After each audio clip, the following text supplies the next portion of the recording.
Ceci est un livre audio autogénéré par Google. Première partie. La réunification du mouvement coopératif. Conférence à l'Assemblée générale de l'Association protestante pour l'étude pratique des questions sociales.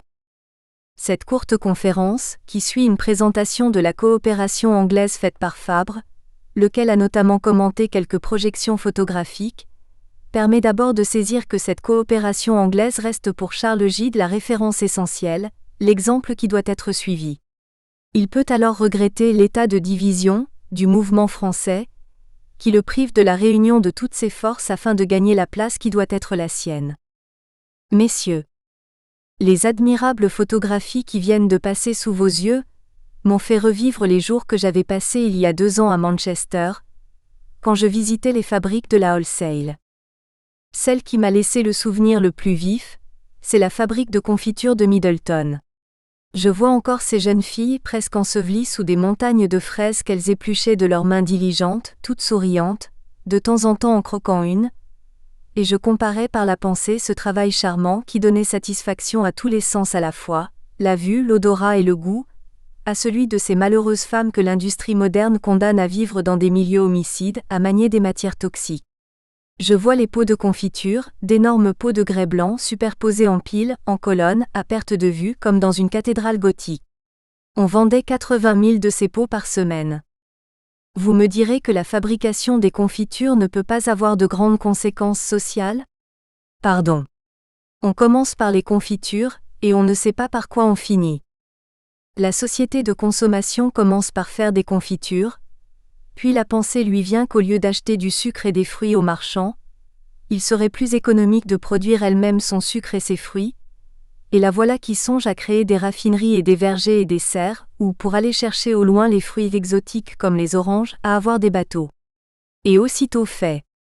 La wholesale n'a pas encore de raffinerie de sucre parce qu'elle trouve mieux son compte à l'acheter à l'étranger, mais elle a déjà des jardins maraîchers et des serres pour ses fraises et ses tomates. Et comme vous l'avez vu, elle a aussi toute une flotte. Et puis, les confitures sont un excellent instrument de propagande et d'éducation coopérative. Tout petit, les enfants ont les yeux fixés avec amour sur le pot qui contient des choses si excellentes et ils savent que ces biens leur viennent de la société coopérative, c'est d'ailleurs écrit dessus. Ils n'oublieront plus de leur vie cette leçon de choses. En cela la wholesale n'a fait qu'appliquer sans le savoir les enseignements de Fourier.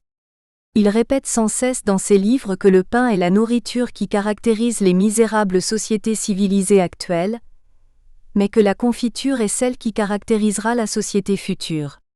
Il dit que Dieu, en donnant cette connaissance aux petits-enfants, a bien su ce qu'il faisait et que lorsque ceux-ci réclament pas beaucoup de pain et beaucoup de confiture dessus, ils ont la claire et prophétique vision des temps à venir, et que les mères au contraire qui, se croyant sages, leur donnent des tartines avec beaucoup de pain et le moins possible de confiture, vont à l'encontre des lois de l'évolution et des desseins de Dieu. Eh bien, la coopération anglaise, elle, n'a pas commis cette erreur. En France, nous sommes bien en arrière. La coopération elle-même en est encore à l'âge barbare du pain, car il n'existe que des boulangeries coopératives, mais non des confiseries coopératives. En France, la coopération ne peut rien montrer des merveilles que vous venez de voir, ni fabrique, ni palais, ni gros dividendes. Il est certain que la richesse et le succès ont un peu trop développé chez nos amis coopérateurs de l'autre côté de la Manche, le goût des dividendes, qu'ils appellent familièrement, en amis, le divi. À ce point de vue, l'éducation coopérative laisse un peu à désirer. Ce ne sont pas seulement les confitures coopératives que les enfants apprennent à apprécier de bonne heure, ce sont aussi les divis.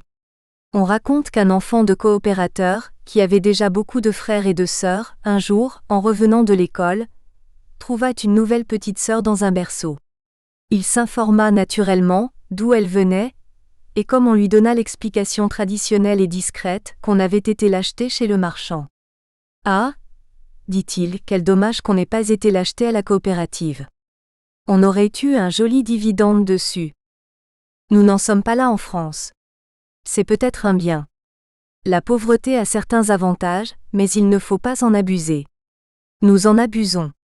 Être pauvre pour un individu, c'est souvent une marque de vertu, mais pour une association, être pauvre, c'est souvent une marque d'impuissance. Cette pauvreté et cette impuissance tiennent surtout à notre état de division.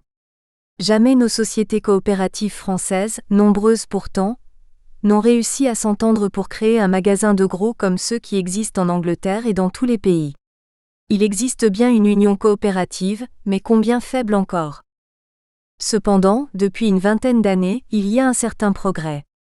Et puisque Fabre vous parlait tout à l'heure de cette date célèbre de 1844, qui marque l'ère du mouvement coopératif en Angleterre, on peut dire qu'il y a en France une date correspondante. C'est celle de 1884, où nos amis de Boives, Fabre et quelques autres fondèrent à Nîmes le premier foyer coopératif et organisèrent le premier congrès qui se tint à Paris en 1885. Peu après je me joignis à eux, et vous avez le privilège de voir réunis ici ce soir sur l'estrade, ce qui n'arrive pas souvent, ceux que je me permets d'appeler les 3 évangélistes de la coopération en France. Je sais bien qu'on compte 4 évangélistes, mais il n'y en a que 3 de synoptiques. Eh bien, nous sommes les 3 synoptiques. Mais les 3 évangélistes se font vieux, bientôt vous ne les reverrez plus tous les 3 réunis ni même séparés, sinon en projection photographique comme celle qu'on vient de vous montrer. Il serait donc bien nécessaire que les jeunes vinssent les remplacer.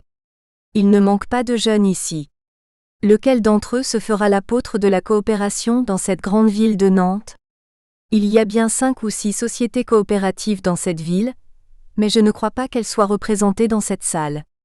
Elles sont si petites que vous les ignorez, et elles s'intéressent si peu au mouvement coopératif qu'elles nous ignorent. Laissez-nous espérer que de la conférence de ce soir, il restera quelque chose de plus vivant qu'un souvenir, une petite coopérative qui deviendra grande. Aux révolutionnaires. Ce petit texte traduit assez bien la fracture qui existe en 1905 entre la Bourse des coopératives socialistes et l'Union des coopératives de consommation dirigée par Gide. Si la rupture est surtout idéologique pour l'heure, Gide, plus pragmatique, insiste plutôt sur l'aptitude à gérer de façon efficace et saine. Sur ce plan, il doute de la capacité du mouvement coopératif, tant socialiste que neutraliste d'ailleurs, à trouver suffisamment de bons gestionnaires aptes à le servir. Il a des doutes certainement aussi sur le plan de la morale. En effet, depuis 1898, quelques grosses coopératives socialistes de la région parisienne ont disparu ou failli disparaître après les malversations des mafias de pots de vignes et de quémandeurs de commissions. Il reste à asséner une nouvelle fois à ses détracteurs l'exemple de la coopération rochdalienne formatrice et efficace, surtout en Angleterre. Elle peut alors être présentée comme moyen d'abolition du salariat. Supposons, si vous le voulez, que la révolution sociale soit faite dès demain. La sanglante journée est terminée et elle a réussi. Le peuple a triomphé sur toute la ligne. La bourgeoisie a été supprimée en tant que classe, la propriété individuelle a été abolie, les sols, sous-sols, usines, machines, magasins, chemins de fer, banques et encaisses des banques, tout est dans les mains du peuple. Vous voyez que je vous fais la partie belle. Vous vous êtes couché dans les lits des bourgeois, et des rêves dorés y ont bercé votre sommeil. Et après ? Ces fermes, ces usines, ces chemins de fer, ces banques, ces magasins, il faut les faire marcher. Il s'agit de remettre en mouvement tout cet immense appareil économique, appareil de production, de circulation et de répartition, qui entretient au jour le jour la vie économique du pays, et qui, s'il venait à s'arrêter un seul jour, entraînerait la mort du corps social tout entier, de même que l'arrêt dans la circulation du sang entraînerait instantanément la suppression de la vie. Et ne me dites pas que cela se fera de petit à petit, que vous prendrez votre temps, que vous ferez votre apprentissage. Est-ce dans une journée d'émeute et sur les barricades que vous ferez l'apprentissage de ces arts pacifiques ? Non, non. Les exigences de la vie sociale ne vous accorderont pas un jour, pas une minute. C'est sur l'heure qu'il vous faudra prendre la direction économique et en assumer la responsabilité, sinon la société périra. Ou plutôt non, elle ne périra pas, mais dans un spasme d'agonie, elle rejettera l'ordre de choses nouveaux qui l'étouffe et reprendra son ancienne vie.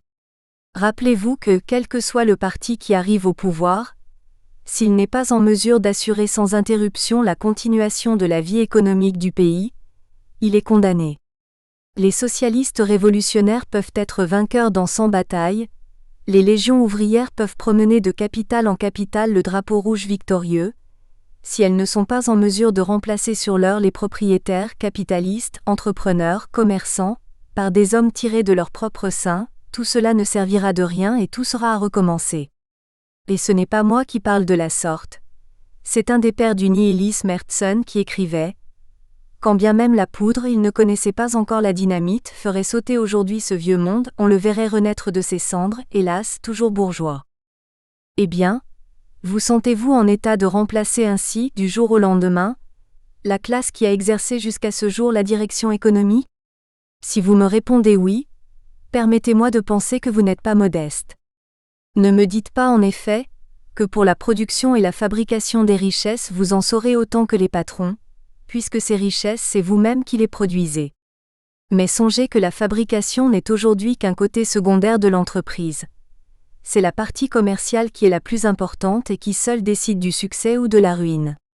Or, cette science des affaires, cette administration des capitaux dans laquelle il suffit d'une erreur de quelques centimes sur les prévisions pour entraîner des différences de plusieurs centaines de mille francs dans les résultats, cet art si particulier qui s'ingénie à aller chercher des clients jusqu'aux extrémités du monde et à en faire naître là où il n'existe pas encore, à épier les caprices de la mode, à deviner quelle sera celle de demain et à déjouer ces changements incessants par des changements anticipés dans la façon de produire, toute cette stratégie du commerce, aussi savante que celle de la guerre, qui, comme elle, a ses capitaines et ses généraux et dans laquelle bien des peuples, nos voisins et nos rivaux sont passés maîtres, la possédez-vous ? Et la classe ouvrière, au lendemain d'une révolution et encore dans la première ivresse du triomphe, saura-t-elle s'assujettir librement et instantanément à cette discipline et à cette régularité dans le travail qui est la condition indispensable de toute entreprise collective ? Et ne me dites pas que vous l'apprendrez bien, parce que vous êtes aussi intelligent que les bourgeois. Je le crois, je ne suis pas de ceux qui pensent que la direction patronale suppose des mérites transcendants. Mais encore une fois, où et comment l'apprendrez-vous ? Ce ne sera pas en travaillant comme salarié. Ce ne sera pas non plus par l'enseignement gratuit et obligatoire, ni même par l'enseignement intégral que l'on réclame dans certains programmes, comme si l'on prêtait à ce mot une vertu magique. Permettez à un professeur qui, comme moi, a déjà fait passer pas mal d'examens dans sa vie, d'être assez sceptique à l'endroit de ce qu'on peut apprendre sur les bancs de l'école en fait d'enseignement pratique. Il n'y a qu'une seule façon pour la classe ouvrière de s'exercer au maniement des capitaux, à la pratique commerciale, au mécanisme des entreprises collectives, c'est d'apprendre à faire elle-même ses affaires pour son propre compte, c'est-à-dire de s'organiser en associations coopératives. Et ce sont ces associations coopératives de consommation, de crédit ou de production qui fourniront à la classe ouvrière, au jour voulu, les cadres dont elle aura besoin. J'ai déjà exprimé cette opinion, il y a 20 ans au Congrès de Lyon, et je suis heureux de l'avoir confirmée presque dans les mêmes termes par un témoignage venu des États-Unis.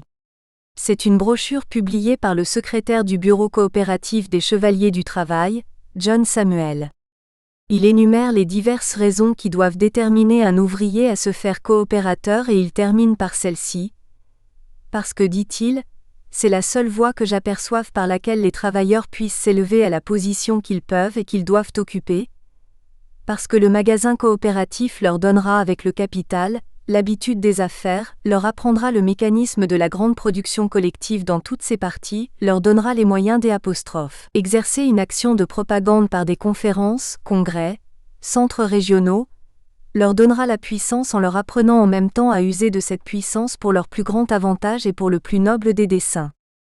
Ceux donc qui vous disent que l'ordre économique existant peut être changé en un tour de main se trompent ou vous trompent. Quand il s'agit d'une révolution politique, c'est possible. 3 jours peuvent suffire pour renverser un trône, c'est chose si fragile qu'un trône.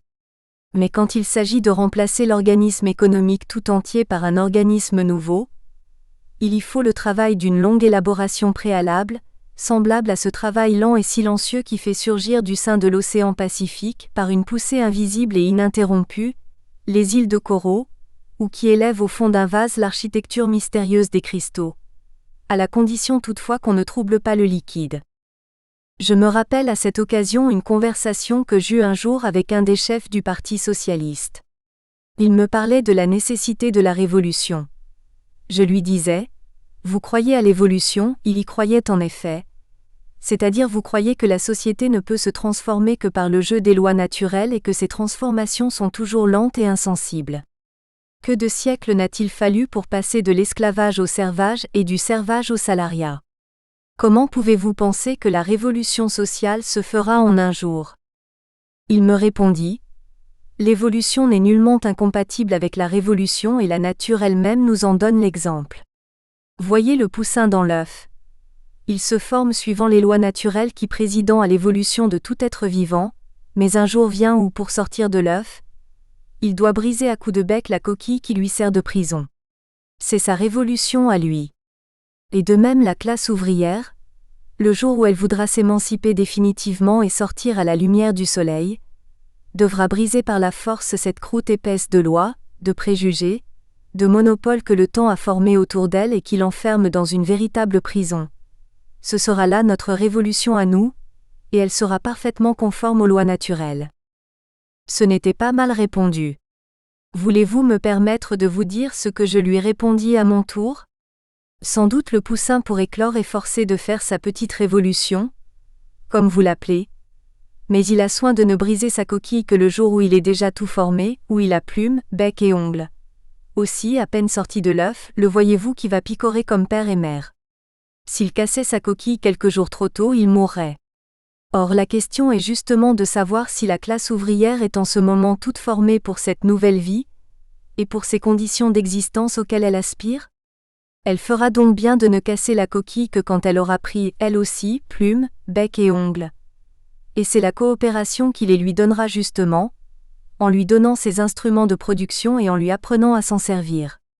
La classe bourgeoise, le tiers-état comme on l'appelait, était prête, elle, à prendre la direction économique de la société et l'exerçait en fait depuis longtemps déjà, quand elle a fait 89. Allocution de M. Charles Gide au Congrès de Limoges, samedi 30 mai 1908. Si, dans ce texte, Gide revient rapidement sur l'échec d'une tentative de rapprochement entre les deux fédérations de la coopération de consommation, il en profite surtout pour accueillir une nouvelle génération de jeunes coopérateurs dont il est à la fois le maître et le mentor.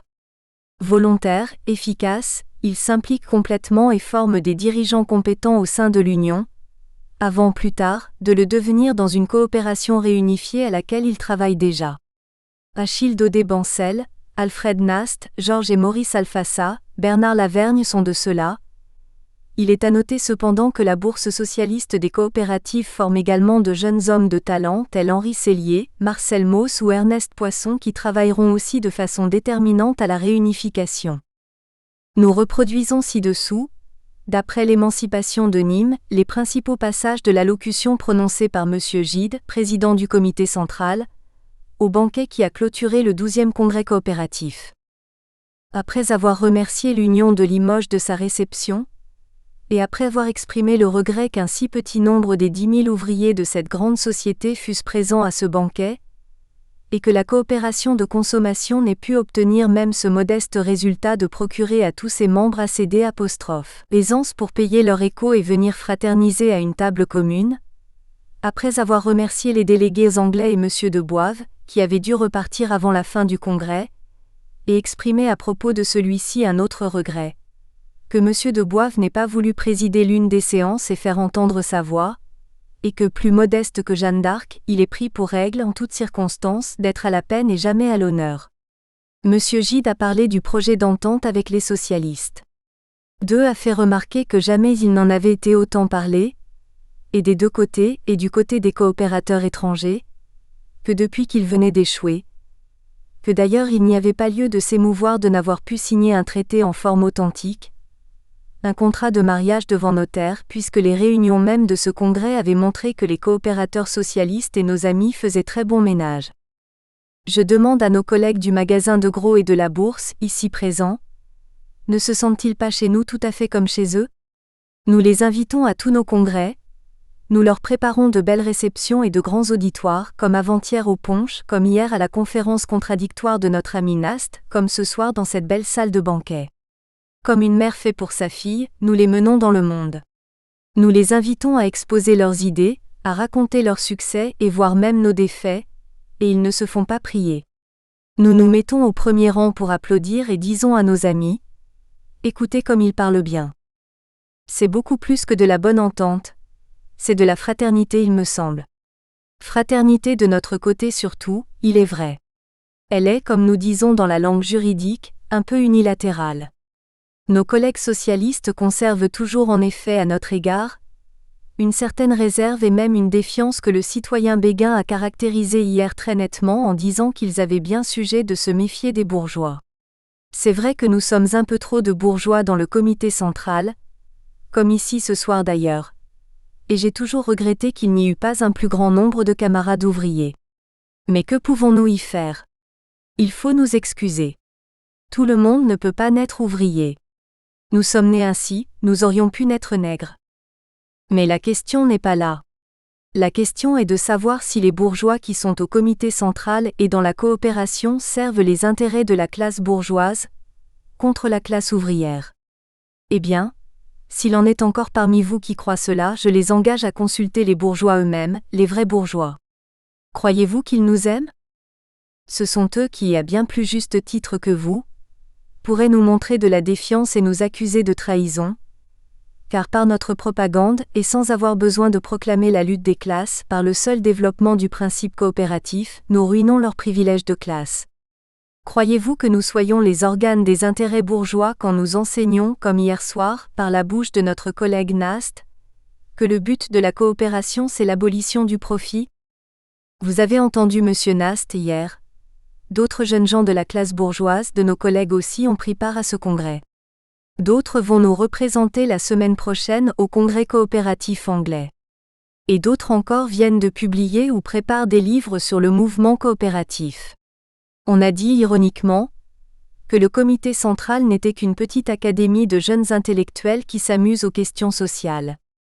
Permettez-moi de dire que c'est l'honneur du comité central que d'avoir groupé autour de lui ces jeunes gens pleins d'ardeur, de talent et de sincérité, et permettez-moi d'ajouter que ce sera l'honneur de ma carrière que d'avoir pu recruter parmi les fils de cette classe bourgeoise, qui à cette heure se rue avec emportement dans toutes les carrières qui peuvent les conduire à la fortune, aux grâces sinécures, aux riches mariages, à la députation, aux décorations, au pouvoir, quand ce N', et pas trop souvent aux jouissances les plus crapuleuses, d'avoir pu recruter, dis-je, 1 ou 2 douzaines de jeunes hommes pour leur ouvrir la plus désintéressée de toutes les carrières, celle de la propagande coopérative, car non seulement elle ne conduit pas à la fortune, mais même, à la différence du syndicalisme ou de la mutualité, elle ne conduit pas à la popularité.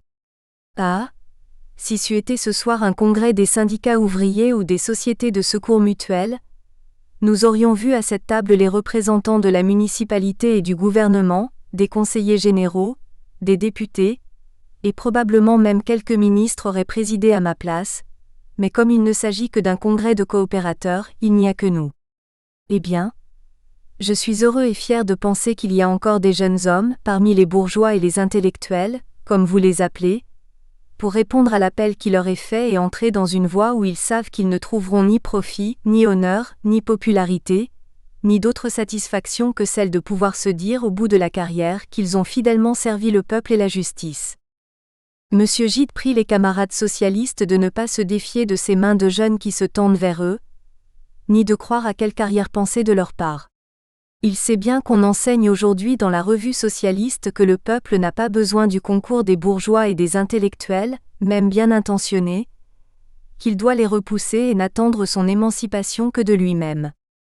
Mais cette thèse ne lui paraît nullement confirmée par l'histoire. Tout au contraire. L'histoire nous montre que les révolutions qui n'ont été menées que par une seule classe ont échoué et que les seules qui ont abouti sont celles au contraire ou sinon tous les citoyens, du moins des représentants de toutes les classes de la société secoués tous ensemble par une même émotion et communiant dans un même sentiment de justice, ont joint leurs mains à un moment donné pour renverser le passé et édifier l'avenir. La révolution de 89 n'aurait probablement pas réussi si, dans la nuit immortelle du 4 août, un certain nombre de nobles n'avaient jeté leur titre au feu et ne s'étaient joints avec des membres du clergé, au tiers-état, et parmi eux se trouvait celui dont on a oublié qu'il était marquis, Mirabeau. Eh bien, toute proportion gardée, chacune de ces petites sociétés coopératives que vous appelez bourgeoises ou même jaunes, sont celles où se prépare tout doucement le 4 août de la bourgeoisie. Voilà pourquoi, Sans nier d'ailleurs les antagonismes d'intérêt et de classe, nous resterons fidèles à l'idée que le concours de tous les hommes de bonne volonté est indispensable, soit pour éviter la révolution, si possible, en réalisant à peu près tous les desiderata du socialisme, tout en épargnant à notre pays les souffrances et les ruines des apostrophes. Un si grand écroulement, soit même si la révolution ne peut pas être évitée, pour la faire aboutir et pour lui communiquer aussi cet essor de fraternité, et de large fraternité, sans lequel elle risquerait de s'effondrer dans le sang et dans la boue. Voilà l'idéal, que l'on essaie vainement de défigurer et de railler en le représentant comme une neutralité d'impuissants, et qui nous paraît ne pouvoir être réalisé que par une coopération ouverte à tous et contenant déjà en elle tous ceux qui doivent faire partie de la société future. L'avortement de l'entente avec la Bourse. C'est au congrès de l'Alliance coopérative internationale de Crémone, en septembre 1907, que se sont noués les premiers contacts pour discuter d'une réunification des deux fédérations de coopératives de consommation françaises. L'échec de ces discussions est surtout lié, d'une part, à l'intransigeance dogmatique de certains dirigeants de la Bourse des coopératives socialistes et d'autre part, à des rapports humains compliqués entre certains leaders, dont le moins que l'on puisse dire est qu'ils ne s'apprécient guère, Guillemin d'un côté et Daudet Bancel de l'autre, ce qui irrite certainement Gide. Cependant, cette première approche manquée traduit un certain assouplissement des positions au sein de la Bourse. En effet, des hommes comme Eliès ou Sellier sont sensibles aux contraintes économiques qui concernent notamment le développement du magasin de gros de la Bourse créé en 1906, et qui, s'il prospère, reste pourtant très en deçà de ce qu'il pourrait apporter, car il doit faire face à la fois à la coopérative de gros de l'Union créée en 1901, que gère Daudet Bancel, et surtout au développement de sociétés privées succursalistes. Pour les hommes des structures de gros, Bourse ou Union, la réunification commerciale apparaît essentielle. Parallèlement, le congrès de Toulouse de la SFIO de 1908 abandonne les positions rigides du guédisme et se prononce en faveur de l'autonomie politique et financière de la coopération et du syndicalisme. C'est le succès du socialisme des trois piliers de Mauss. La SFIO de Jaurès lève donc les barrières doctrinales qui opposent l'Union et la Bourse. Il est alors évident que le temps de l'unité est proche, et que les prochaines rencontres ne seront pas inutiles. Jusqu'à présent, je n'avais pas parlé des projets d'entente entre le comité central et la Bourse socialiste, parce que je n'aurais pas voulu, en cas d'échec, qu'on pût l'imputer à des indiscrétions ou aux discussions qu'ils auraient provoquées de part et d'autre, mais le journal de la Bourse, dans son dernier numéro, contenant un long article de son rédacteur en chef qui a pour but d'enterrer le dit projet, et plus de raisons de garder le silence, je dois dire à nos collègues et à nos lecteurs ce qui a été fait, et rectifier aussi quelques affirmations du dit article. C'est au congrès de l'Alliance coopérative à Crémone, fin septembre, que la question fut posée. M. Guillemin, dans son article, dit « MM de Boive et Gide nous ont proposé un projet de fusion. Je n'étais pas absolument sûr que l'initiative fût venue de nous, mais puisque M. Guillemin le dit, je suis heureux de n'en pouvoir douter et d'en prendre note. Voici donc un premier fait acquis. Quoique le comité central ait été créé 10 ans avant la Bourse socialiste, quoiqu'il compte encore à ce jour un nombre à peu près double de sociétés, quoique ses représentants MM de Boive et Gide soient beaucoup plus âgés que MM. Guillemin et Eliès aient travaillé depuis beaucoup plus longtemps dans le champ ingrat de la coopération. Il est entendu que ce sont ceux-là qui, mettant de côté tout sentiment bourgeois d'amour-propre, non seulement pour eux-mêmes, mais pour l'organisation qu'ils représentent, sont venus trouver les représentants de la Bourse pour leur dire « Ne faisons qu'un ». Une réunion préliminaire a eu lieu en conséquence à Paris le 8 novembre dernier, non au siège social de la rue Christine quoiqu'il eût été plus central, mais au siège du magasin de gros socialistes, rue Saint-Maur. Il y avait présent 4 délégués des coopératives socialistes. MM. Eliès, Guillemin, Béguin et Dronot, et 4 représentants du comité central, MM de Boive, Chabert, Daudet Bancel et moi. La discussion fut non seulement courtoise mais cordiale et même de bonne humeur. Aucune condition ne fut imposée, quoi qu'en dise M. Guillemin dans le susdit article, surtout pas celles qu'il indique et sur lesquelles je reviendrai. Les représentants des coopératives socialistes exprimèrent, il est vrai, la pensée que l'entente ne serait possible qu'en excluant les coopératives qui, par leur origine ou leur sympathie, pourrait être considéré comme inspiré par l'esprit patronal, ou réactionnaire, ou religieux. Nous fîmes observer qu'il était bien difficile de former ainsi des catégories de suspects, et que la neutralité était la règle dans tous les pays où la coopération avait fait le plus de progrès. M. Guillemin répondit qu'en Suisse, en Angleterre et à l'étranger, on n'entendait rien à la coopération socialiste. Alors je proposai d'adopter comme programme d'entente l'ordre du jour déposé au congrès de Crémone par les coopérateurs socialistes belges, lesquels me semblaient pouvoir être considérés comme rouges. Mais M. Guillemin répondit que le socialisme belge n'était pas le leur. Un des représentants des coopératives socialistes, M. Béguin, proposa alors de charger Guillemin et moi de rédiger en commun un programme, lequel serait soumis ensuite à une nouvelle réunion. J'acceptai, sous la condition qu'un tiers arbitre nous serait adjoint pour nous départager en cas de désaccord. Et je proposai le nom de M. Fournière, directeur de la revue socialiste, dans laquelle précisément M. Guillemin est chargé de la chronique coopérative et qui par conséquent ne devait pas être suspect. On avouera que, de la part d'un comité qu'on dénonce généralement comme bourgeois et même comme jaune, le fait de proposer comme programme celui des coopérateurs socialistes belges et comme arbitre le directeur d'une revue socialiste, c'est faire preuve d'une certaine largesse d'esprit. La proposition ainsi amendée fut acceptée par tous, y compris M. Guillemin, et là-dessus nous nous séparâmes. J'écrivis immédiatement à M. Fournière pour lui demander son acquiescement à ce projet, et il répondit aussitôt en l'acceptant dans les termes les plus aimables. Au bout de 3 semaines, j'écrivis à M. Guillemin pour lui rappeler la mission qui nous avait été confiée, et le priai de m'indiquer un rendez-vous. Je restai assez longtemps sans réponse, mais cependant le 17 décembre, il m'écrivit qu'il était très occupé en ce moment, mais qu'après le 15 janvier, nous reprendrions la question. J'attendis janvier, février, mars, avril.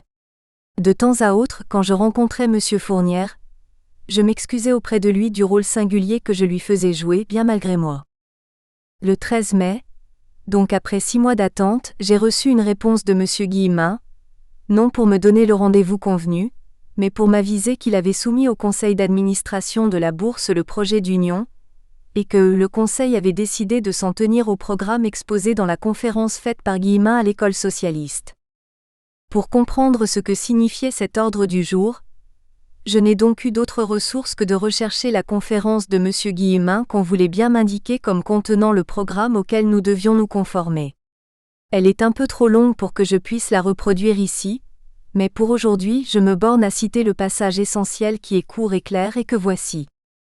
Degré nous ne voulons pas fusionner mais absorber. Degré nous n'admettons pas la neutralité dans la coopération. Degré les coopératives de l'école de Nîmes, pour adhérer au magasin de gros, devront adhérer à la bourse coopérative socialiste. Il est inutile de faire aucun commentaire pour montrer que ce programme est un refus catégorique de toute entente, puisque quand bien même le comité central aurait le ridicule de l'accepter, nous ne serions suivis par aucune de nos sociétés.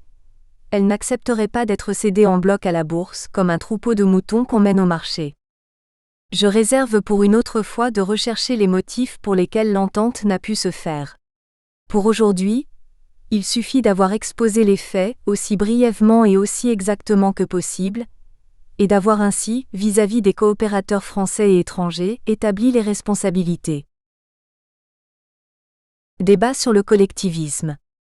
Contre-rapport de Monsieur le professeur Gide. Ce débat de 1908 sur le collectivisme, dans le cadre d'un congrès protestant, est intéressant car il nous permet de recouper 2 champs de préoccupation de Gide, à savoir l'unité coopérative d'une part et l'unité du protestantisme social de l'autre. D'abord, en ce qui concerne la réunification coopérative, nous sommes au milieu du gué, c'est-à-dire que les grandes manœuvres d'unité n'ont pour l'instant pas abouti, mais qu'elles permettent de gagner du terrain. Ainsi, un nombre croissant de socialistes sont sur le chemin de la réunification, même si leur prise de position est avant tout pragmatique et qu'ils s'arrêtent surtout aux arguments économiques et commerciaux. Il est donc évident que Gide ne peut que profiter de cette tribune pour essayer à nouveau de montrer le chemin. Gide est une personnalité écoutée du christianisme social. Or, Ce mouvement tend à se radicaliser avec une aile gauche jeune et favorable au socialisme qui s'affirme de plus en plus. Gide accompagne plutôt cette évolution. Certes, ces jeunes le jugent un peu trop modéré et envisagent surtout de l'instrumentaliser. Mais l'aîné n'est pas naïf, et il joue le jeu afin de conserver une tribune où il peut se faire entendre et faire passer un discours qui reste social, mais non socialiste. Enfin, conscient d'être considéré comme l'expert économique du mouvement, il en profite pour rappeler le poids des réalités économiques et de leurs conséquences. Messieurs, comme vous l'a déjà expliqué MP Passy, l'ordre de cette discussion a été désorganisé par l'absence que nous regrettons tous de mon collègue M. Biville. M. Passy, obligé de le remplacer au pied levé, a dû rédiger à la hâte son rapport. Et comme je n'ai pu en prendre connaissance, je n'ai pu écrire le contre-rapport dont j'avais été chargé. Et pourtant, sur ce sujet plus que sur tout autre, une entente préalable eût été indispensable pour empêcher la discussion de s'égarer. Le collectivisme en effet est quelque chose d'énorme. Depuis 30 ans, il a rempli quelques milliers de volumes. Il aurait fallu préciser les points du débat.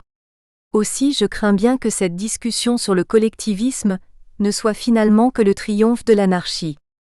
Je vais indiquer quelques idées générales qui me paraissent pouvoir le mieux servir de jalon pour la discussion. D'abord, le point de départ du collectivisme, comme de tous les systèmes socialistes, c'est un sentiment de révolte contre l'inégalité et l'injustice de la répartition des richesses. C'est ce sentiment qui a inspiré les conclusions de M. Biville que vous avez sous les yeux, comme le rapport de M. Passy que vous venez d'entendre, et c'est lui qui, il y a 2000 ans, inspirait ceux dont mes deux collègues sont au milieu de nous les héritiers directs, les chrétiens des premiers jours apostoliques. Ce sentiment-là, nous l'éprouvons aussi tous ici. Les constatations statistiques les plus récentes ne font que le confirmer en lui donnant une base plus solide. Ces jours-ci, par une singulière coïncidence, le même sujet qui est à l'ordre du jour de ce congrès était discuté à la Chambre des députés française et a été introduit par un long et beau discours de M. Jaurès. Le grand orateur s'est appuyé sur les chiffres fournis par les statistiques des successions pour démontrer que les richesses ne sont possédées que par un petit nombre d'hommes, et que, par conséquent, la société ne repose pas sur une base très large. Les chiffres qu'il a donnés doivent être quelque peu rectifiés, en ce sens que ceux qui possèdent quelque chose sont plus nombreux qu'ils ne pensent. Ils constituent la grande majorité des citoyens, plus des 2/3, à mon compte au moins 70%. Ce qui induit en erreur, c'est que le nombre des personnes décédées sans laisser de succession est presque exactement la moitié du nombre total des décès. 379 602 sur 761 202 pour l'année 1904. Mais on ne réfléchit pas qu'un très grand nombre de ces décédés sans ressources peuvent néanmoins appartenir à la classe riche, tout simplement parce que ce sont des enfants de riches dont les parents vivent encore. Quand les petits Rothschild décèdent, ils sont naturellement inscrits parmi les décédés sans succession. Mais il est très vrai que le plus grand nombre de ces possédants ne possèdent pas grand-chose, et que la fortune n'est le privilège que d'un petit nombre. Voici le résumé et la traduction de cette statistique successorale, que j'ai établie avec le plus de soin possible. Ainsi, il résulte de ces chiffres qu'il n'y a que 103% hauts, soit un peu plus de 1/10, qui disposent d'un capital pouvant à la rigueur leur permettre de vivre de leur rente. Il n'y en a que 13% hauts, soit un peu plus de 1%, qui puissent être considérés comme riches. Il n'y en a que moins de 1% hauts. Le chiffre réel est 0,9% haut qui soit très riche. M. Jaurès a donc à la fois raison et tort de dire que la société actuelle ne repose pas sur une base très large. Tort en ce sens que la base est assez large. Raison en ce sens que son centre de gravité est très haut et par conséquent son équilibre précaire.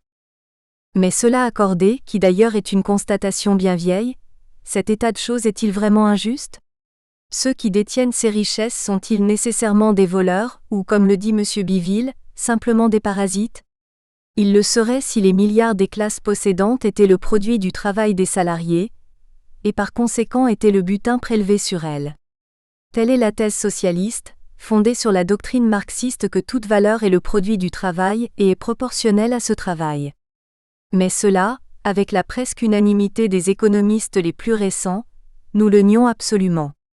Sans doute la richesse, en entendant par là la matière transformée, utilisable, est le résultat du travail et même toujours du travail manuel, mais la valeur non. Ce n'est pas ici une discussion scolastique, c'est un fait d'observation. Regardez ce paysan viticulteur qui dit avec orgueil « Mon vin ». Il croit qu'il est le produit de son travail, de sa sueur, et c'est vrai pour le vin qu'il boit. Mais s'il s'agit de la valeur de ce vin, nullement. Et la preuve, c'est que dans tout le midi de la France, le vin de ces vignerons qui ont peiné autant que les vôtres est sans valeur, ils n'ont qu'à le jeter ou à le brûler. Voulez-vous un exemple bien différent ? Voici le canal de Suez, de toutes les entreprises du XIXe siècle, une de celles qui ont eu la plus grande fortune et qui ont créé le plus de fortune. Pouvez-vous penser que les centaines de millions qui en sont sortis sont le produit du travail des ouvriers ? De quels ouvriers donc ? Des fellahs qui l'ont creusé ? Des pilotes qui font passer les navires ? Des employés qui encaissent les péages ? Allons donc, aucun de cela n'y est pour rien. Vous les retrouverez, ces mêmes ouvriers, aux canaux de Corinthe ou de Kiel, qui ne rapportent rien. Alors, me direz-vous, est-ce donc le travail des actionnaires qui les a créés ? Encore moins. Si j'écarte le travail de l'ouvrier comme créateur de valeur, à plus forte raison fais-je de même de celui du capitaliste. C'est la demande, ce sont les besoins qui créent ces valeurs. Et comme pour Suez, ce sont la demande et les besoins du monde, du vaste monde, la valeur créée est proportionnelle à la grandeur de la demande. De quoi se composent ce qu'on appelle les fortunes ? De terre, de blé, de vin, de fer, de bœufs, de charbon ? Point du tout, mais uniquement de valeur. Si donc la valeur n'est pas le produit du travail, on ne peut pas dire que la fortune soit dérobée au travail. Alors comment s'acquiert la fortune ? Bien que cette question paraisse au premier abord en dehors du sujet, elle y entre, à mon avis, directement, parce qu'il s'agit de savoir si ces fortunes sont le résultat d'un vol. La réponse à cette question est déjà donnée par la loi économique que je viens d'expliquer. Puisque toute fortune ne se compose que de valeur et puisque toute valeur est le résultat de la demande, le moyen d'acquérir la fortune, c'est de suivre et de servir ou mieux encore, de pressentir ou mieux encore de créer cette demande, ce besoin, ce désir. Cherchez bien les origines de toutes les fortunes que vous connaissez, vous n'en trouverez pas d'autres. Dans la plupart des cas, la fortune est née de la découverte de quelques moyens propres à mieux satisfaire un besoin déjà existant. Par exemple, la rapidité et la commodité des communications sont insuffisamment servies par le chemin de fer. Voici l'automobile qui crée une volupté d'un ordre nouveau, celle de la vitesse, source de fortune pour les constructeurs. La fortune vient de ce flair spécial aux hommes d'affaires qui consiste à pressentir un besoin nouveau avant qu'il ne naisse. Par exemple, le téléphone et l'utilisation de la houille blanche exigeant des conducteurs en cuivre, il était à prévoir que ce métal allait acquérir une grande valeur. Heureux, les capitalistes avisés qui ont acheté les actions de Rio Tinto ou de Boleo. D'énormes fortunes se sont faites sur les terrains dans les villes, au profit de ceux qui ont su prévoir de quel côté se porterait de préférence le flot humain. Mais dans d'autres cas, et c'est ici le plus haut degré de l'art de la fortune, il s'agit de faire naître le besoin et de l'imposer au public, telle a été, hélas, la fortune des fabricants d'apéritifs et d'absinthe, telle est celle de ces couturiers et de ces modistes de Paris qui imposent à chaque saison à leurs clientes dociles une mode nouvelle. Mais direz-vous, tous ces moyens de faire fortune n'ont pas une bien haute valeur morale. C'est donc affaire de chance, de spéculation, de jeu ? C'est une pauvre justification de la richesse ? Pardon. Il est certain que cette explication que je viens de donner ne se rapproche guère de la vieille définition de Franklin, que toute richesse est fondée sur le travail et sur l'épargne. Pourtant la richesse ne résulte pas uniquement de la chance, mais de l'habileté à deviner et à saisir la chance, ce qui est bien différent. Elle résulte de l'esprit des affaires, de ce talent spécial qui consiste à avoir une bonne idée. Oh! Pas une idée de génie, mais une idée qu'on peut monnayer, une idée qui vaut de l'or. L'homme qui a le mieux expliqué par l'image la plus exacte l'origine de la fortune n'est pas un économiste, c'est un grand poète, Shakespeare. Il a dit « Il y a une marée qui prise au flot montant conduit à la fortune. » C'est cela même, en entendant par marée précisément le flux et le reflux des désirs des hommes. Or, profiter de la marée n'est pas crime et n'est pas vol. Il ne s'agit pour le moment que d'une justification relative. Il s'agit de savoir si la richesse a été volée par les riches aux ouvriers qui l'ont produite. C'est bien là la thèse collectiviste. Il me suffit donc d'avoir prouvé qu'elle n'a pu leur être dérobée puisqu'elle n'a jamais été leur œuvre, et que par conséquent, quand ils la revendiquent et la réclament comme une restitution, cela n'a pas de sens. En admettant même que la fortune ne fût le résultat que de la chance pure, elle ne serait pas un vol. Si comme dans les contes des 1001 nuits, je trouve un diamant dans un poisson ou plus simplement une perle dans une huître, mon voisin moins heureux pourra me dire « Vous n'avez pas de quoi être fier », je lui répondrai qu'il a raison. Mais s'il ajoute « Vous me l'avez volé, rendez-la moi », j'ai le droit de l'envoyer promener. Et s'il me le prend de force, c'est lui qui me volera. Mais vous avez le droit de me dire que je ne puis m'en tenir là. Il ne suffit pas de démontrer que la fortune acquise n'est pas nécessairement le produit d'un vol. Il faut, pour réfuter le socialisme, démontrer qu'elle est acquise conformément à la justice. Oh. Ici, je vais changer de ton. Non. La justice, en y regardant de plus près, n'est pas satisfaite, car si le plus ou moins de chance n'est pas une atteinte à la justice, c'est à la condition que les chances soient égales pour tous. C'est précisément parce que dans la loterie, les chances sont absolument égales pour tous que le public sourit aux gagnants et que les gagnants ont toujours une bonne presse. Avez-vous lu les journaux à propos des gagnantes de la loterie de la presse? C'étaient tous des braves gens et si laborieux, mais qui ont immédiatement cessé de l'être. Mais dans la loterie de la vie, il se trouve que ce sont toujours à peu près les mêmes qui sont les gagnants. Le grand nombre, la plupart des salariés ne participent même pas au tirage parce qu'ils n'ont pas la possibilité de miser. Pour prendre la marée au flot montant, ils n'ont ni barque ni voile. Il y a des exceptions pourtant. Ça et là quelques ouvriers d'automobile, quelques maçons dans les bâtisses qui sont devenus millionnaires, mais à peine un bon billet pour 100 000. Et le pis, c'est que non seulement cette masse ne participe que très rarement au tirage, mais de plus elle tire les lots, ou si vous aimez mieux, les marrons du feu pour les autres. Non seulement les salariés n'ont ni barque ni voile pour tenter la fortune, mais ce sont eux qu'on prend pour rameurs. Ce qui nous choque dans le salariat, c'est que le salarié est par définition même un homme qui sert à faire la fortune d'autrui et ne fait presque jamais la sienne. Il y a bien ici quelque chose de contraire sinon à la justice, du moins à la morale, à cette morale de Kant qui pose comme règle suprême « Rappelle-toi qu'en toute chose tu dois considérer ton prochain comme une fin en soi et non comme un instrument pour tes propres fins. » Il faudrait donc tout au moins, pour que la justice fût satisfaite, trouver le moyen de rendre les chances égales pour tous. Ce n'est point encore assez. J'ai dit que la justice n'exige pas que celui qui a la chance en fasse bénéficier les autres. Oui, mais la solidarité et la fraternité l'exigent dans une certaine mesure au moins, de même qu'elles exigent inversement que nous prenions notre part des mauvaises chances qui frappent notre voisin. C'est le principe même des assurances sociales, parce que les unes et les autres, les bonnes et les mauvaises, sont dues à des circonstances générales, impersonnelles, qui n'impliquent le plus souvent ni mérite ni démérite individuel. Oui, la solidarité souffre de la différenciation incroyable dans les conditions de vie, de bonheur, de moralité même, que ces inégalités de chance créent entre nous et nos semblables. Elle porte atteinte à l'unité du genre humain, elle est non pas seulement anti-humaine, anti-solidariste, anti-fraternelle, mais anti-chrétienne, elle nie Adam et Christ à la fois. Il faut donc trouver aussi quelques modes d'organisation sociale qui mettra mieux en commun entre les hommes les bonnes et les mauvaises chances, les joies et les peines, qui pour ainsi dire ne permettra plus à un homme de faire fortune, de s'élever, sans entraîner avec soi dans son ascension tous ceux jusqu'aux plus misérables qui l'ont servi, comme on voit dans les tableaux des ascensions et des assomptions toute une grappe d'anges ou de pécheurs suspendus au pli de la robe de la Vierge ou des saints. Eh bien, c'est précisément à ce résultat d'égaliser les chances, en ce double sens. Premièrement, d'ouvrir à tous des possibilités de fortune.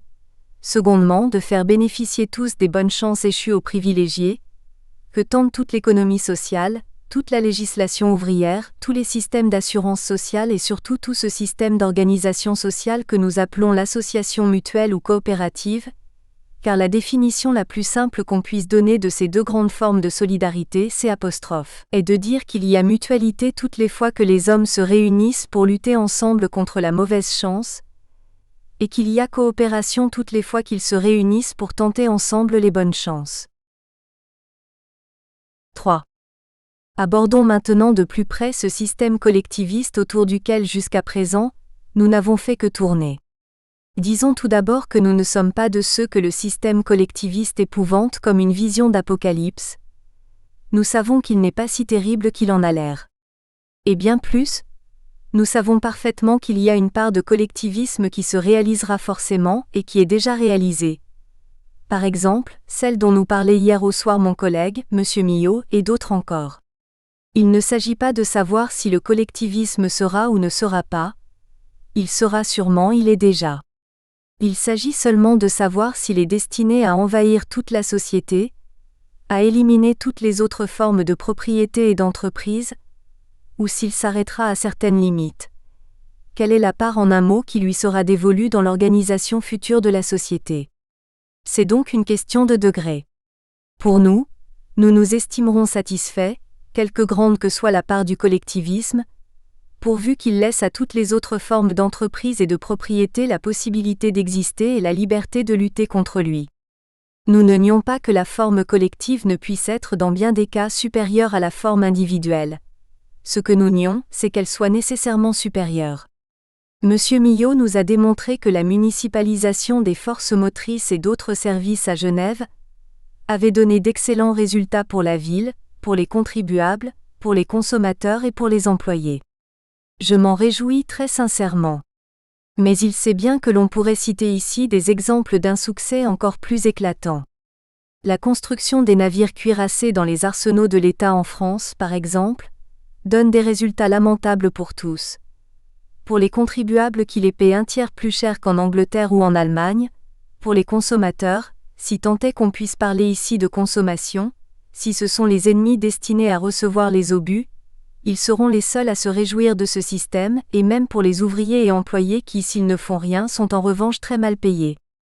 Beaucoup ici, sans doute, trouveront que je suis d'une tolérance inquiétante et désastreuse et que même c'est une capitulation. Pas tant que vous croyez. Car la réserve que je fais est d'importance, ce n'est rien moins que celle de la liberté du choix. Ce que nous redoutons et même ce que nous haïssons dans le collectivisme, c'est qu'il s'annonce comme obligatoire. C'est qu'il entend procéder soit par la révolution sociale, dès que surgira le moment propice, soit par la loi de la majorité ouvrière, si elle peut sortir des urnes du suffrage universel, mais dans un cas comme dans l'autre, tout soumettre à la force du nombre et n'admettre d'autre organisation que celle qui aura été décrétée. C'est contre ce nouveau catholicisme compel intrar que nous nous insurgeons. Et je le répète, pour autant que le collectivisme n'est qu'un mode d'organisation comme un autre, libre, facultatif, en ce cas il ne nous effraie pas.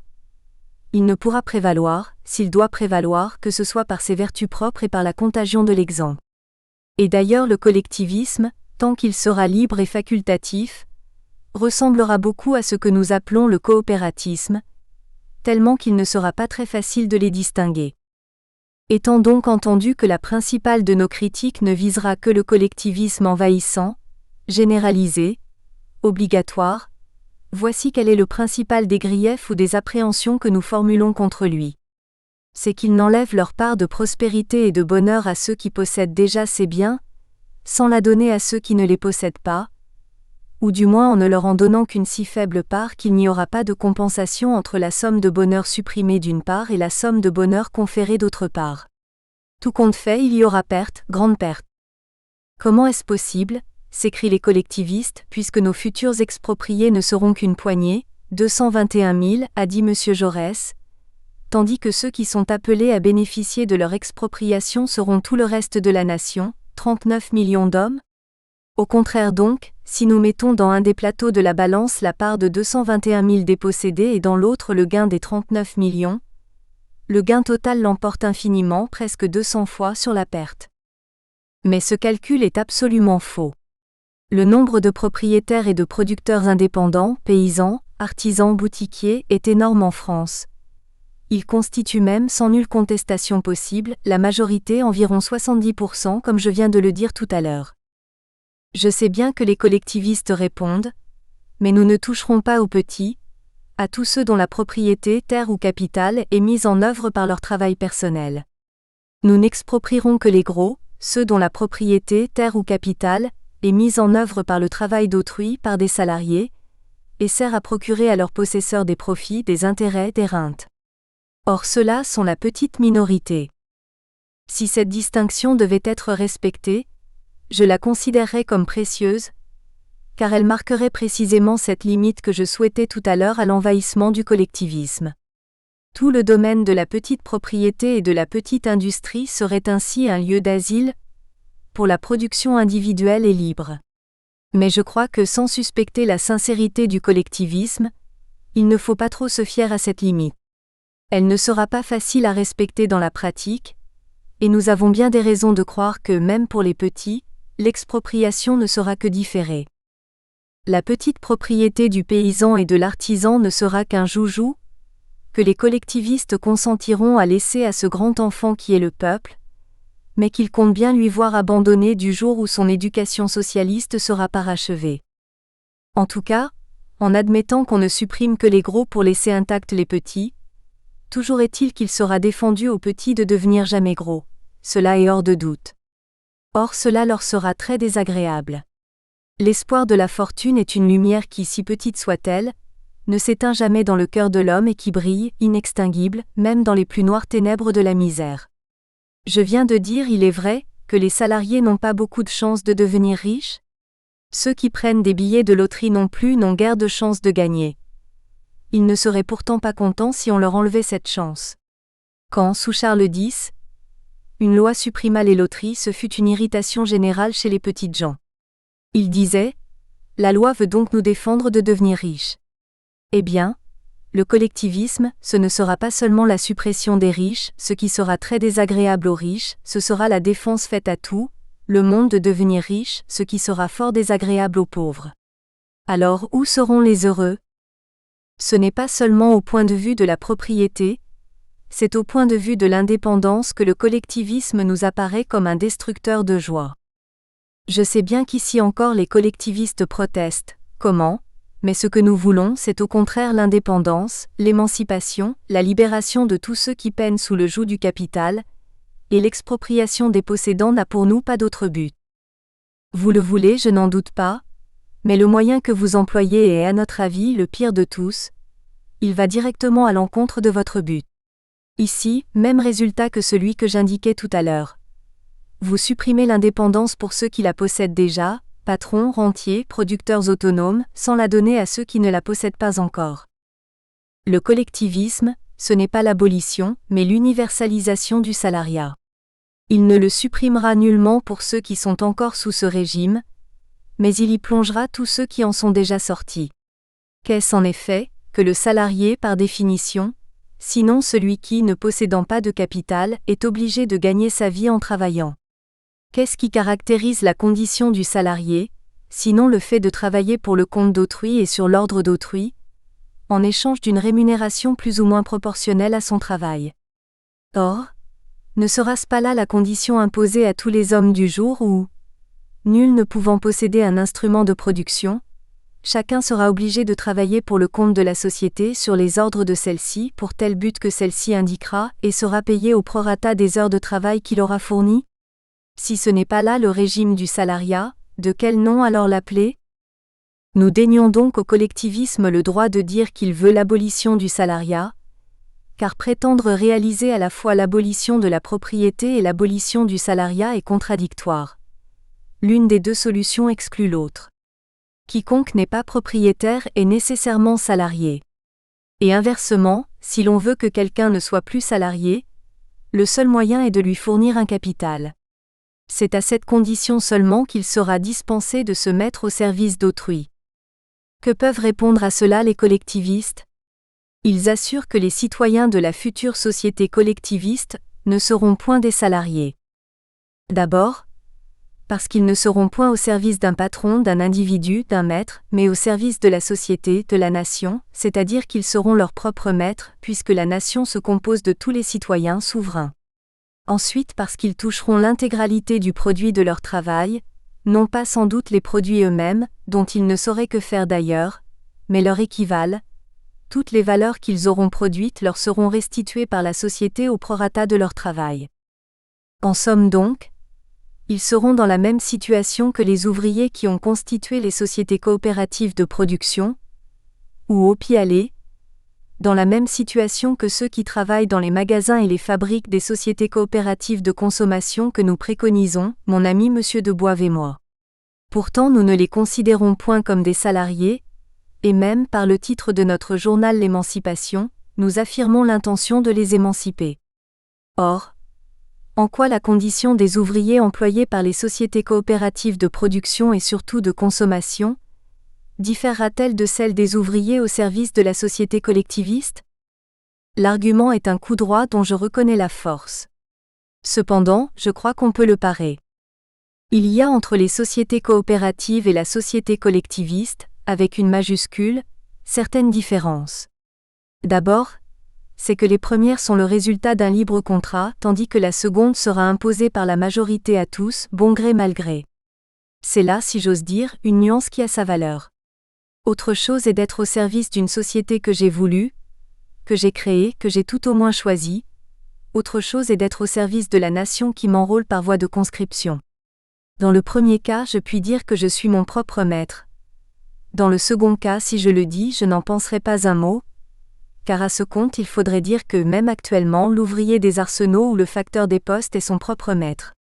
Ils sont en effet, au service de l'État dont ils font eux-mêmes partie en tant que citoyens souverains, et même cette souveraineté est assez effective et s'est fait fort bien sentir dans ces derniers temps. Cependant, ils se considèrent bien comme salariés à telle enseigne qu'ils ne cessent de réclamer le droit d'être assimilés aux ouvriers, pour créer des syndicats et faire grève. Il y a aussi une différence quantitative.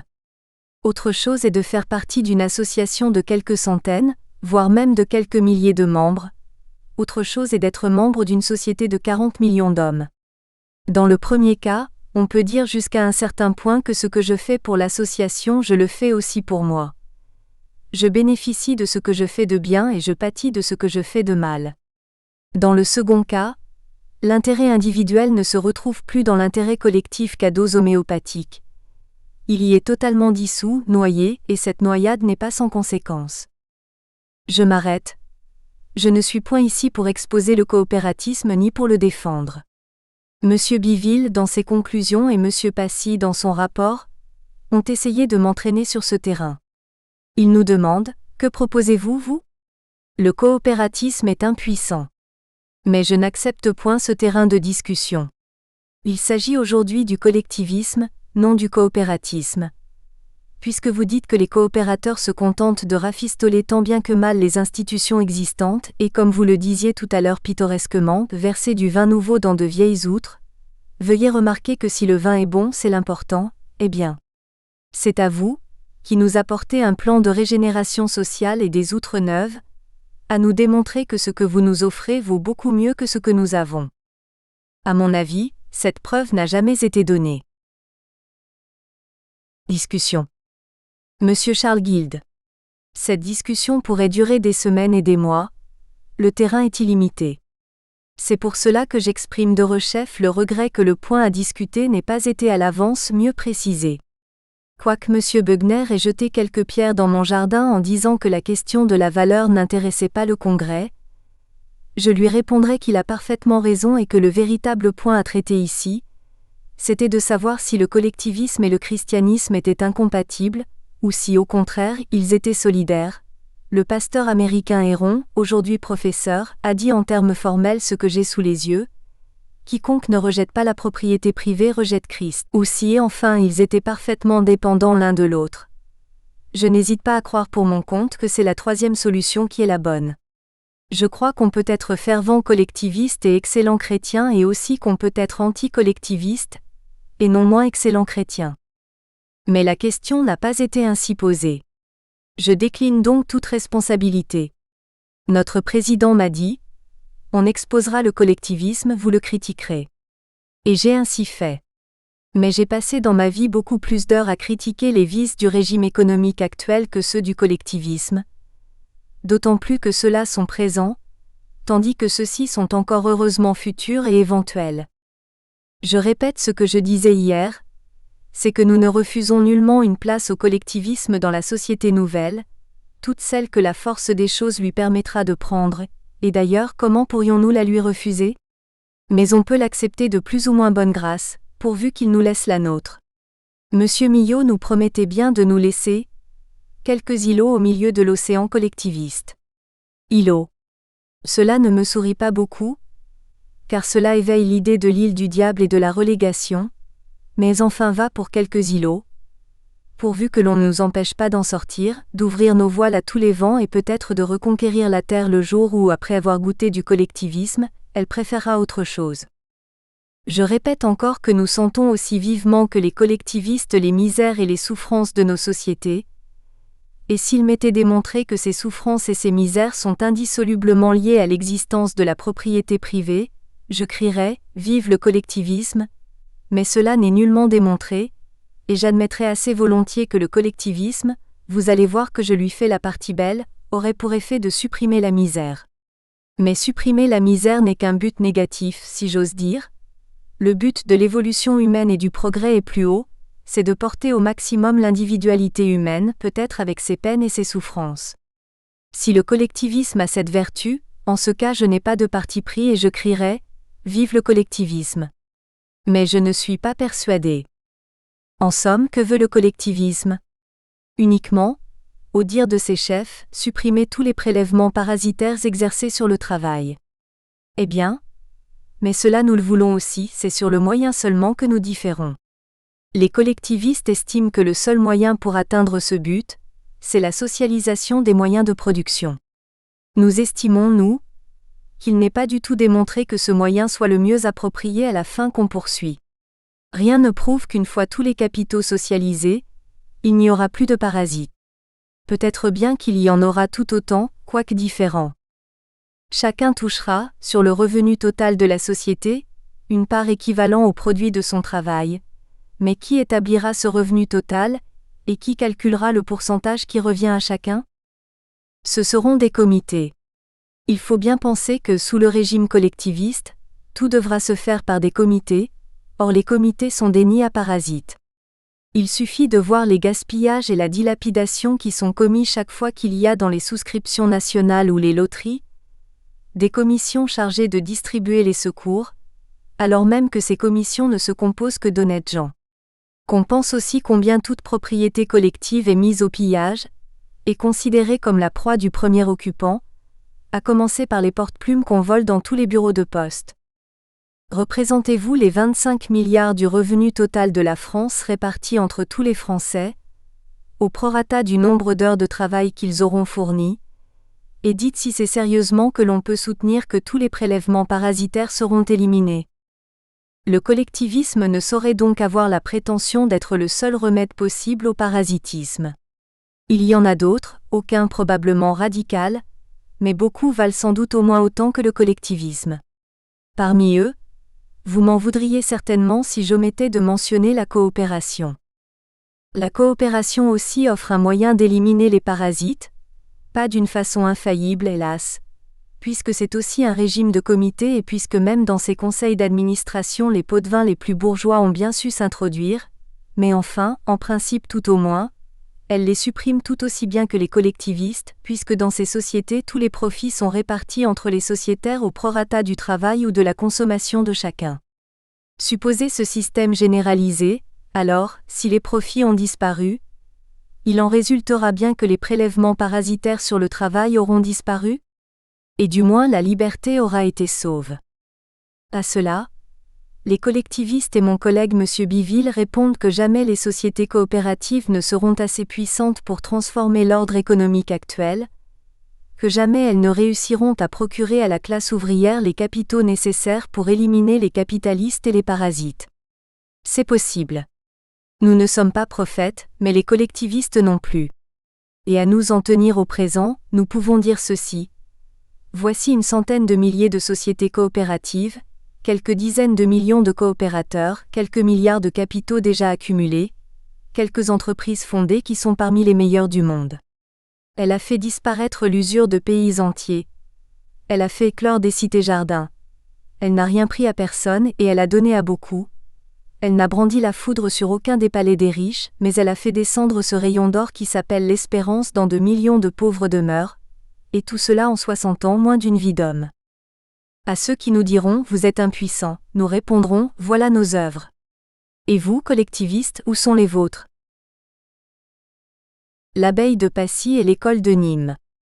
Ce petit texte est intéressant, dans la mesure où il traite des dernières cartouches tirées par les opposants à l'unité au sein de la Bourse socialiste des coopératives.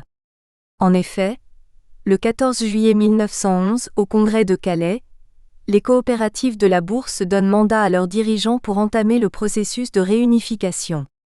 Il ne subsiste de toute façon à cette époque que quelques coopératives parisiennes, et surtout bon nombre de celles du Nord-Pas-de-Calais, guédistes, pour s'opposer à une réunification qui est à cette date inévitable, tant les deux fédérations y sont acquises. L'abeille de Passy s'est montrée depuis quelque temps particulièrement hostile à l'unité. C'est d'autant plus curieux que c'est précisément une des rares sociétés où l'unité se trouve déjà réalisée en fait, puisque cette société appartient au groupement de la Bourse socialiste, et que néanmoins j'en fais partie, et que même j'ai été un de ses membres fondateurs. Et si mon affiliation à l'abeille de Passy a un peu scandalisé quelques-uns de mes collègues du comité central, je ne crois pas que cette société ait eu à s'en plaindre, notamment quand il s'est agi pour elle de trouver un local et de trouver des clients.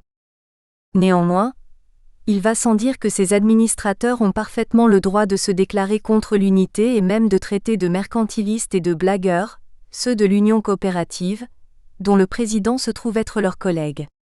Dans notre petit monde coopératif, la politesse n'est pas de rigueur. Et je n'écris pas pour convier l'abeille de Passy à l'unité, pas plus que je n'ai fait aucune tentative à aucune époque pour la détacher de la Bourse socialiste. Je veux seulement rectifier quelques affirmations erronées. Dans le bulletin de la Fédération des coopératives socialistes du Nord, numéro de mars, un article signé de M. Malor, administrateur de l'abeille de Passy, dit ceci: que veulent les partisans de l'école de Nîmes? Ils achètent et revendent, un point c'est tout. Les questions sociales? Mais l'école Charles Gide les ignore, comme elle veut ignorer les organisations ouvrières qui sont le syndicat et le Parti socialiste. Tout se ramène pour ces théoriciens que nous appellerons bourgeois parce que c'est la vérité, à une seule formule: distribution de gros bonis et établissement d'une république coopérative. Dans cette république-là, les travailleurs peuvent être assurés que s'ils changent de maître, ils ne changeront pas de chaîne. En ce qui concerne l'affirmation que l'école Charles Gide ignore les questions sociales, je ferai remarquer simplement que nous avions commencé à les étudier probablement avant que M. Malor fût né, et que des milliers de jeunes gens, de tout pays, les ont étudiés dans nos livres. Mais passons.